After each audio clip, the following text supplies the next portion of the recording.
आज हम अखिल भारतीय वित्तीय संस्थाएं जो है ऑल इंडिया जो फाइनेंस इंस्टीट्यूट है उनके बारे में अध्ययन करते हैं। एक एक करके अध्ययन करेंगे तो देखते हैं कि जो उद्यमियों और उद्यमिता तथा लघु व्यवसाय उद्यम के विकास का जो मुख्य उत्तरदायित्व सरकारों पर है यानी राज्य सरकार का है, किंतु इसमें अनेक ऐसे बिंदु होते हैं जैसे उद्यमिता का विकास है कि नीति है यानी उसकी जो पॉलिसीज है, या राजकोषीय जो नीति है, जो सहायतार्थ जो है नीति है, या बजट जो प्रावधान आदि जिन्हें अखिल भारतीय या राष्ट्रीय स्तर पर समझा जाता है, क्योंकि इनके उनके बिना उद्यमिता विकास संभव नहीं है। इसलिए केंद्र सरकार अनेक उद्यमों की स्थापना की योजना बनाती है, उनका क्रियान्वयन करती है अथवा करवाती है एवं विभिन्न कार्यों और योजनाओं में समन्वय यानी तालमेल स्थापित करती है। परिणाम स्वरूप देश में रोजगार के अवसर में वृद्धि होती है। यानी जहाँ उद्योग धंधे स्थापित करते हैं तो निश्चित ही लोगों की रोजगार और आय जो है, जीवन स्तर उनका सुधरेगा।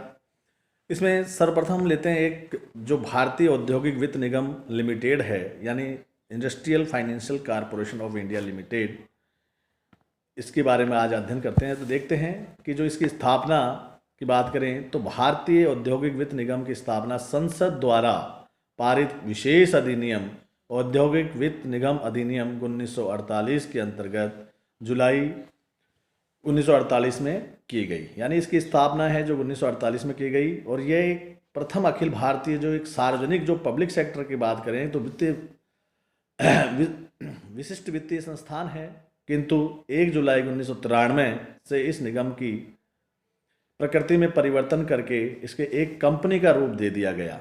यानी जो 48 में स्थापना की तो इसमें समय के अनुसार इसमें परिवर्तन कर दिया गया। तदनुरूप इस जो भारतीय अखिल औद्योगिक वित्त निगम लिमिटेड है, IFCIL लिमिटेड का जो स्तर है प्रदान कर दिया गया।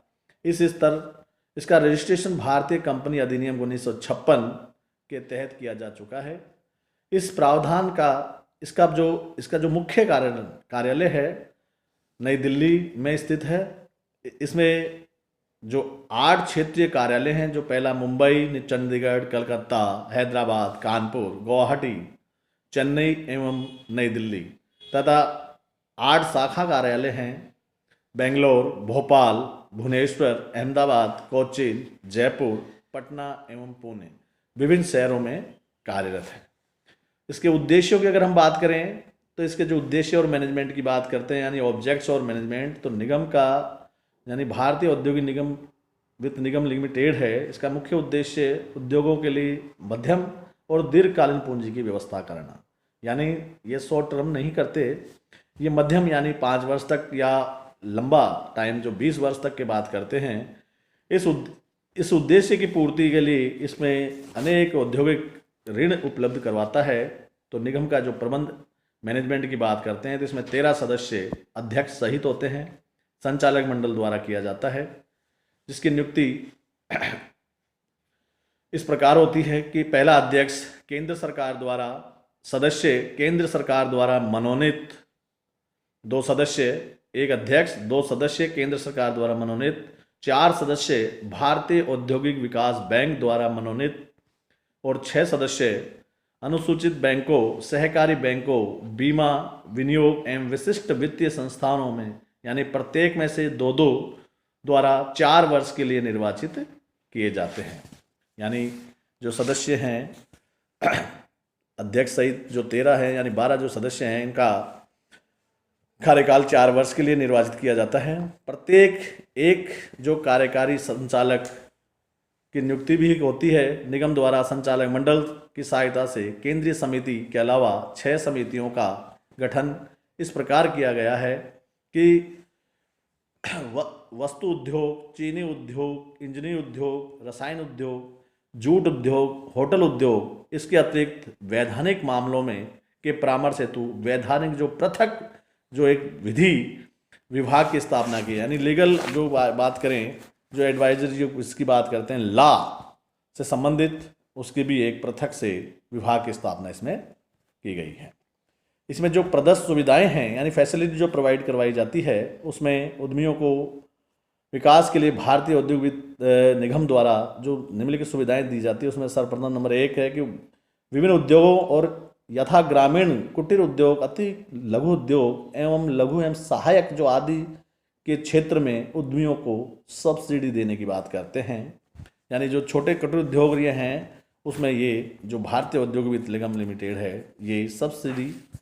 ऐसे ही बात करें तकनीकी सलाहकारी मतलब सलाहकार एडवाइजरी की बात, सेवाएं, जोखिम पूंजी सहायता, विज्ञान तथा एवं प्रौद्योगिकी की बात करते हैं। पार्क उद्यमियों विकास के लिए विविध प्रवर्तन सेवाएं प्रदान करता है।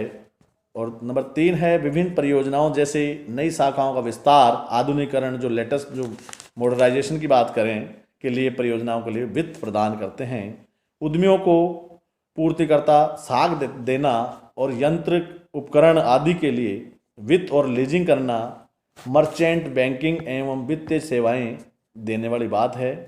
इसकी रोल की अगर हम बात करें कि भारतीय औद्योगिक वित्त निगम लिमिटेड है, इसकी भूमिका क्या है, तो भारतीय औद्योगिक विकास निगम लिमिटेड की निगम की जो उद्यमिता विकास और लघु उद्यम के भूमिका जो इस प्रकार है कि उद्यमिता प्रवर्तन योजनाओं के अंतर्गत उद्यमिता विकास कार्यक्रम किसको सहायता देना, उन्हें गति प्रदान करना, प्रौद्योगिकी वित्त के लिए वित्त, अधिक उदारपूर्ण जोखिमों पूर्ण पूंजी में सहायता प्रदान करना, तकनीकी सलाहकारी संगठनों को समर्थन देने आदि की बात करते हैं। ग्रामीण एवं लघु उद्योग क्षेत्रों में उद्योगों की उन्नति और विकास के अंतराल जो गैप है उसको भरने का जो पार्ट है उसको भरने का काम करते हैं।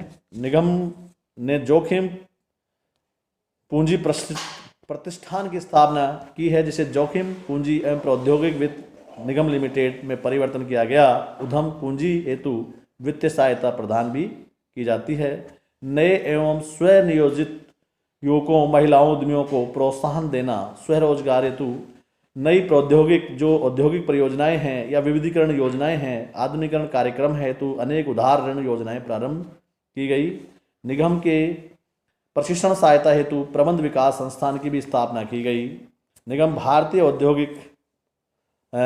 जो उद्यमिता विकास संस्थान की सहायता प्रदान करता है, किंतु विभिन्न कार्यक्रमों की लागत में भी हिस्सेदार लेता है तथा अनेक जो संस्थानों की स्थापना में भी सहायता करता है। जो भारतीय जो औद्योगिक वित्त निगम लिमिटेड है तकनीकी परामर्श संगठन के माध्यम से लघु उद्योगों इकाइयों को विपणन संबंधी सहायता प्रदान करता है, यानी मार्केटिंग संबंधी गुणात्मक पहलुओं में भी सुधार के लिए प्रयत्नशील है। ग्रामीण एवं लघु उद्योगों के सलाहकारी सेवाएं प्रदान करने हेतु वित्तीय सहायता प्रदान करते हैं। व्यावसायिक विकास के लिए भी वरीयता क्षेत्र का निर्धारण करना, उद्यमिता विकास कार्यक्रम को प्रभावी बनाते हैं। जो प्रथम पीढ़ी जो उद्यमियों द्वारा परिवर्तित योजनाओं के लिए विशेष रूप से वित्त प्रदान करता है, यानी जो उद्योग धंधा स्थापित करते हैं उनके लिए ये पैसे उपलब्ध करवाते हैं। औद्योगिक अर्थशास्त्र, क्षेत्रीय अर्थशास्त्र और विज्ञान बैंकिंग आदि क्षेत्रों में भी रिसर्च के लिए भी त्रिवर्षीय फेलोशिप जो है ये प्रदान करते हैं। तो आज हमने भारतीय औद्योगिक वित्त निगम लिमिटेड के जो उद्देश्य, प्रबंध, इसकी स्थापना, भूमिका और जो सेवाएं प्रदान की जाती है उनके बारे में